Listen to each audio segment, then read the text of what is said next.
അങ്ങനെ പെരുന്നാൾ കഴിഞ്ഞ് ഒരാഴ്ച വേറെ എത്ര പെട്ടെന്നാലേ സമയമൊക്കെ പോകുന്നത്. നോമ്പ് വന്നതും പെരുന്നാൾ വന്നതും ഒന്നും ഓർമ്മയില്ല.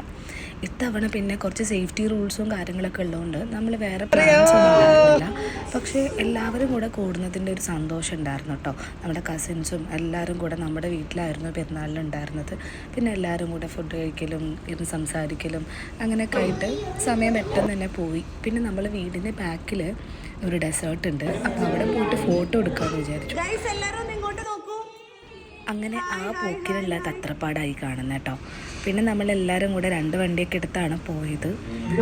ഡെസേർട്ടിലെത്തി. പിന്നെ ഫുൾ ഫോട്ടോഷൂട്ട് അങ്ങനെ സ്റ്റാർട്ട് ചെയ്തു. ഓരോരുത്തരും ഓരോ കോർണർ അങ്ങ് പിടിച്ചു. പിന്നെ എല്ലാവരും കൂടി കുറച്ച് ഗെയിംസൊക്കെ കളിച്ചു. ഏറ്റവും മുകളിലോട്ട് കയറി പോവുക. നമ്മളും ആ ഒരു എക്സൈറ്റ്മെൻറ്റിൽ കയറാൻ നോക്കിയതാണ്, പക്ഷേ പണി കിട്ടി, ഗൈസ് പറ്റുന്നില്ല. പിന്നെ ഫുൾ ട്രോളൊക്കെ ആയിരുന്നു. അങ്ങനെ പിന്നെ ഫോട്ടോസൊക്കെ എടുത്ത് നമ്മൾ തിരിച്ചു പോയി. അങ്ങനെ പെരുന്നാൾ ഡേ 1 അങ്ങനെ തീർന്നു കേട്ടോ.